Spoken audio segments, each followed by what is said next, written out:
Et ben voilà, on a trouvé c'est quoi notre sport favori en ce moment. Le sprint. On sprint comme ça, on y va tranquille. Dès qu'il y a une Azaka, on y va tous dans les Miklates. Bon, je vous dis la vérité, moi je me lève pas la nuit. Hein. Moi je veux pas prendre mes 3 gosses à aller tranquillement. Bref, de toute façon, messieurs, dames, bonjour, j'espère que vous allez bien. De bon matin. Voilà, je suis sortie tranquillement de bon matin, en pleine nature, dans un beau paysage féerique, pour continuer à vous partager certaines choses sur mon futur métier, les attachés. Je suis tout à fait d'accord de renforcer ponctuellement mon entourage et d'utiliser la chaîne à cet escient. Mais avant tout, je veux rester dans le cadre professionnel pour laquelle j'ai dédié cette chaîne et revenir à notre sérieux. Bon, toujours est-il que on me pose très souvent la question, Esther, franchement, être religieux, c'est pas censé empêcher le divorce, ce n'est pas censé éviter le divorce, le fait d'être religieux. Et j'aimerais vous apporter ma réflexion personnelle à ce sujet-là. Et je trouve qu'il y a énormément de réponses, mais toutes, je trouve, ne sont pas spécialement complètes. Elles sont incomplètes, Et il y a quelque chose, j'ai l'impression qu'on n'ose pas dire. Alors on va reposer la question, est-ce que le fait d'être religieux est censé empêcher le divorce? Réponse, non. Quoi? Mais Esther, t'es arrêtée, pourtant tu es censée défendre la religion, tout ça. Je vous dis clairement non. C'est pas parce que c'est marqué dans la Torah que c'est permis de divorcer, ce n'est pas de ça qu'on parle du tout. On parle de le fait d'avoir un cadre de Torah, le fait d'avoir un cadre religieux, où on est censé en fait savoir travailler son couple, ses midotes, etc. Est-ce que ça protège du divorce? Non. Non et non. Non. Non. Mais pourquoi une telle réflexion, Esther? Alors je vais vous expliquer. C'est marqué Derech Eretz Kadma la Torah. D'accord? Derech Eretz Kadma la Torah. Et c'est même d'ailleurs une réflexion qu'on peut appliquer à tout et n'importe quoi dans la vie, même dans les mixoïm par exemple, même dans les métiers. Je vais vous poser une question. Il y a certains qui vont penser que c'est un règlement de compte que je suis en train de faire. Mais je connais 3 domaines spécifiquement. On va dire 4 même. La thérapie, parce que j'étais kinésiologue avant. Donc, au passage, quand j'ai décidé de changer de voie pour aller vers quelque chose qui me correspondait plus, j'ai au passage fait une petite réflexion sur le métier de thérapeute. On est d'accord. Le métier du droit, que je suis en train de côtoyer, la Torah, la parentalité. Mais on peut appliquer cette réflexion, ce que je vais dire, on peut l'appliquer à n'importe quoi. Il y en a vraiment qui vont penser que c'est un règlement de compte. Je fais exprès de choquer, pour que vous compreniez bien, d'accord? Que personne ne se sente visé ou insulté. Est-ce que le métier de thérapeute amène la personne qui la pratique à être une personne saine d'esprit? Posez-vous la question. Est-ce que le métier du droit amène les personnes qui la pratiquent à être des personnes honnêtes? Est-ce que le fait d'avoir accouché fait de toi quelqu'un qui était faite déontologiquement pour être mère? Est-ce que le fait d'être dans la Torah fait de toi un tzaddik? Non. Non. Et on va déconstruire pour chacun. Le métier de thérapeute, et d'ailleurs, il y a j'ai une amie à moi d'ailleurs que, je ne vais pas dire son nom, mais c'est une amie que je connais depuis 10 ans qui, grâce à Dieu, elle a eu son diplôme de psycho, et franchement, je lui souhaite vraiment beaucoup d'atzlacha, et c'est vraiment, elle peut faire autorité plus que moi dans ce que je vais dire, mais ce que je dis, ça vient aussi d'elle un peu. Et je lui dis d'ailleurs bonjour, meilleure amie, vraiment, tu m'as jamais lâché. Merci ma belle. Le métier de thérapeute ne t'amène pas forcément à être une personne saine d'esprit. Non, c'est pas forcément. Et il y a beaucoup de psychologues qui, par exemple, ils ont fait des études de psycho pour des très très mauvaises raisons. Il y a des thérapeutes qui sont extraordinaires. Et il y a des thérapeutes qui sont tête à claque. C'est pas extraordinaire ce que je dis, ça s'applique à tous les métiers ce que je dis. Mais, par exemple, c'est pas parce que tu fais des études de psycho que ça y est, t'es guéri. Il y en a, ils pensent que ça y est, ils commencent des études de psycho, ça y est, ils sont guéris. Bah non. Non, non, non frère, non, non. T'es pas guéri parce que t'as fait des études de psycho. En kinésiologie, c'est un peu différent parce qu'on est obligé de pratiquer les uns sur les autres. Donc ça peut être considéré comme une supervision et peut-être comme un accompagnement, une guérison et une reconnexion un peu avec soi-même. Mais après, c'est pas parce que tu as un métier de kinésiologue entre les mains que tu es forcément une bonne personne. Ça dépend ce que tu en fais aussi. Tu peux faire des choses extraordinaires avec les méridiens, mais quand tu connais les mécanismes des méridiens, tu sais aussi comment les détraquer. Si tu es pervers narcissique, tu peux faire des choses très graves aussi en kinésiologie. Pour les métiers du droit, c'est encore pire. C'est encore pire. Dans le métier du droit que je côtoie, je suis presque sûre que si ce n'est pas la majorité, une très très grosse partie des personnes qui font le métier du droit, peut-être sont aussi des avocats véreux. C'est très connu qu'il y a des avocats véreux, sournois ou agressifs. C'est très connu. Des gens qui jouent avec la limite légale. Ou alors des gens qui... tout simplement font aussi des études de droit pour des très mauvaises raisons. Les parents, la plupart des parents juifs, ils disent ou médecin ou avocat. Pourquoi? Pourquoi? Pas parce que ils veulent forcément que tu aies une bonne vie ou que tu... C'est pour deux raisons cachées qu'ils n'oseront jamais vous dire. Kavod, fric. Voilà. Kavod, fric. Et Kavod, avant tout le leur, hein, éventuellement. Non mais papa, maman, ça me rend beaucoup plus heureux de faire boulanger. Non, non, non, fils, non, non. Médecin ou avocat? Médecin ou avocat? Non, moi, j'ai fini, je vais finir avocate, mais c'est parce que c'est moi qui l'ai choisi et mes parents ne m'ont pas dit spécialement fais ça ou ça. Ils savaient très bien qu'il n'y avait pas moyen de dire quoi que ce soit avec moi, c'était moi qui allais choisir de toute façon. Et ils le savaient très bien ça. Mais c'est pas parce qu'il y a des gens qui pratiquent le métier du droit qu'ils sont forcément honnêtes. Et la majorité des gens qui pratiquent le métier du droit le font pour peut-être parfois des très mauvaises raisons.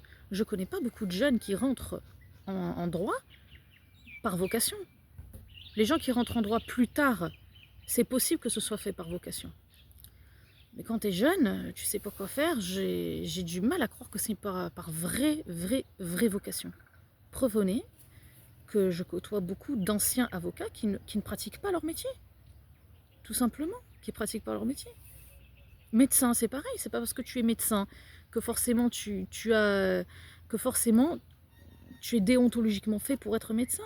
Et c'est pareil aussi pour la Torah. En fait, ce que j'essaye de faire passer comme message, c'est que ce n'est pas parce que tu pratiques un métier que tu es déontologiquement fait pour supporter ce métier. Qu'est-ce qui fait que tu vas être un bon thérapeute? C'est pas parce que tu as fait des études de psycho que tu vas être un bon thérapeute. C'est parce que tu as fait un travail sur toi. Un vrai travail sur toi. Sinon, si tu n'as pas fait de travail sur toi, tu vas projeter toutes tes bêtises sur ton patient. Et ça va te donner quoi?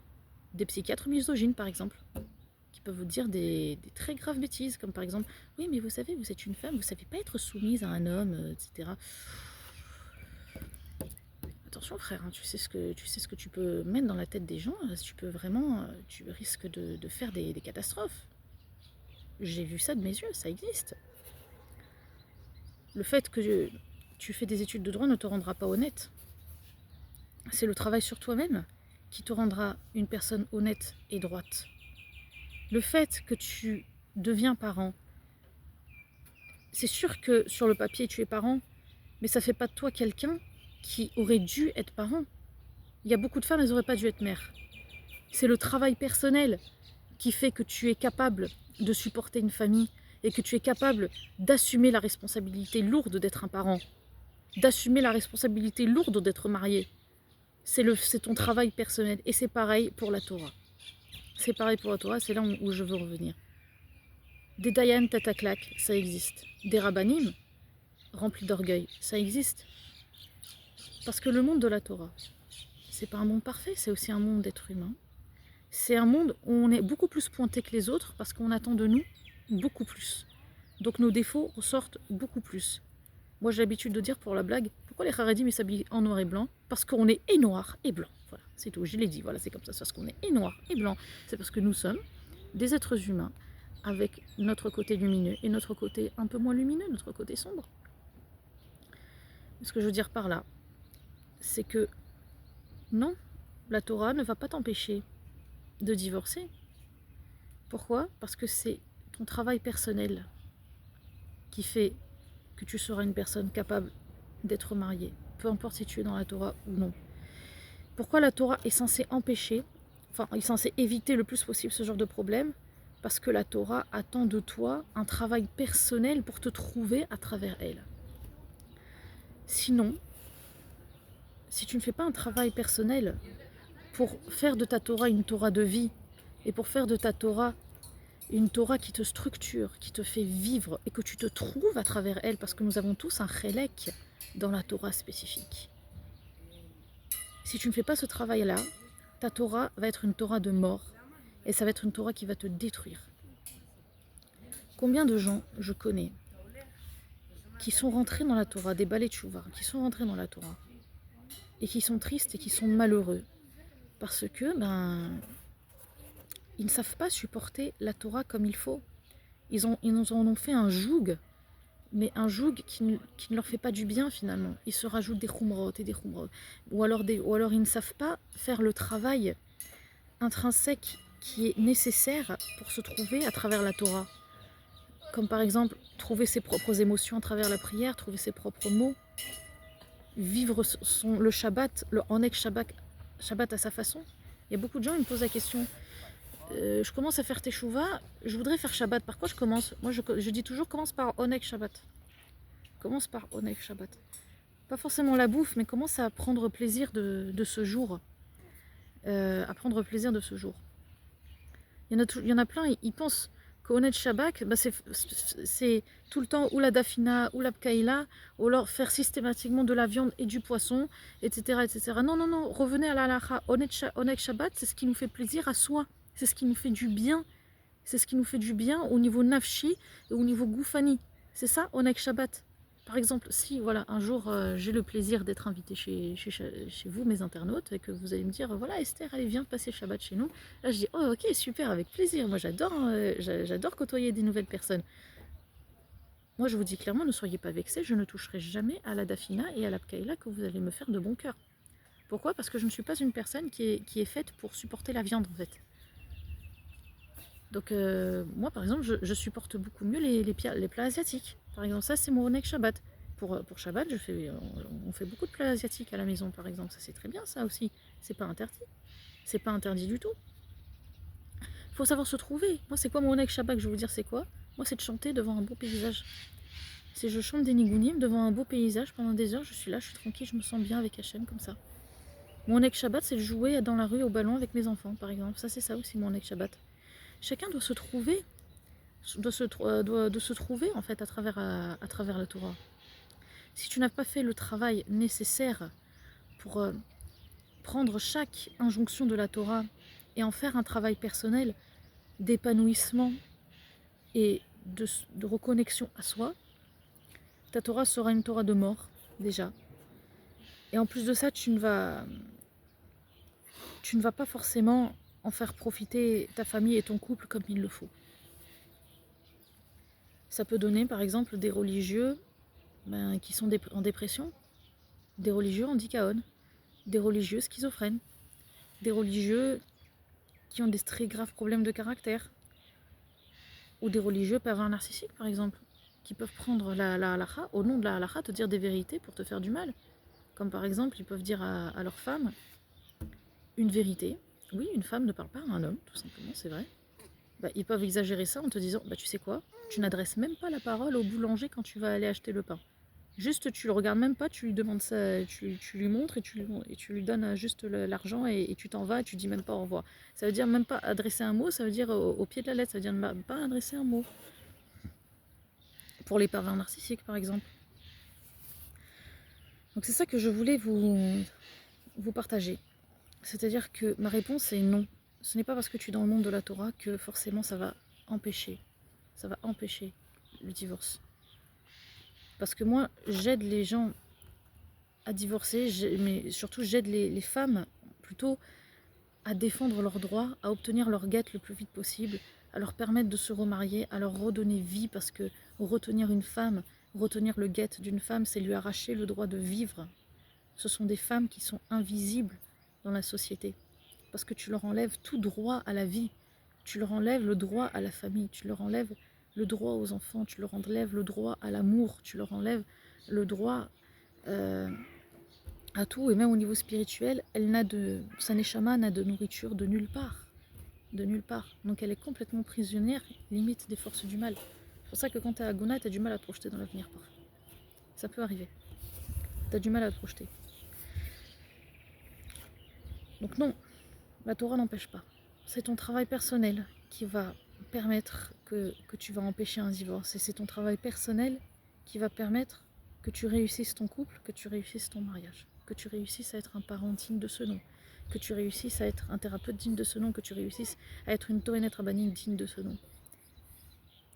Et attention, il y a beaucoup de gens qui sont extraordinaires dans tous les métiers que j'ai dit. Je connais des avocats qui sont passionnés par leur métier. Je connais une Tohénet Rabbanit, elle est plus que passionnée par son métier. Je connais des thérapeutes qui sont extraordinaires. Je connais des psychiatres qui sont magnifiques. Je connais aussi des personnes qui ont vraiment un vrai bon cœur. Un vrai bon cœur et qui sont tout à fait capables de construire un Beit Neeman Israël.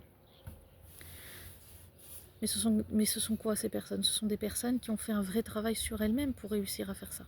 Un vrai travail sur elles-mêmes. Donc c'est ça que je voulais vous partager. Et le deuxième message implicite que je veux vous partager, c'est faites de votre Torah une Torah de vie, c'est-à-dire profitez du cadre de la Torah pour travailler sur vous et vous construire et grandir. Et apprenez de chaque injonction de la Torah qu'est-ce qu'elle attend de vous en épanouissement personnel et pas seulement en obligation. Pas seulement en obligation. Il y a beaucoup de religieux qui malheureusement sont aussi des cas de Revacha. Des cas de Revacha et qu'il faut complètement reconstruire. Et la Torah ne les a pas forcément sauvés. Parce que la Torah, ce n'est pas qu'elle n'offre rien d'elle-même. Elle propose, mais c'est à toi de faire le travail nécessaire pour l'acquérir. Le travail des midotes. Et le travail psychologique, entre autres. Je vous souhaite une bonne journée et j'espère que vous avez bien compris le discours et que le discours n'a pas été trop long ou trop confus. Bonne journée à tous.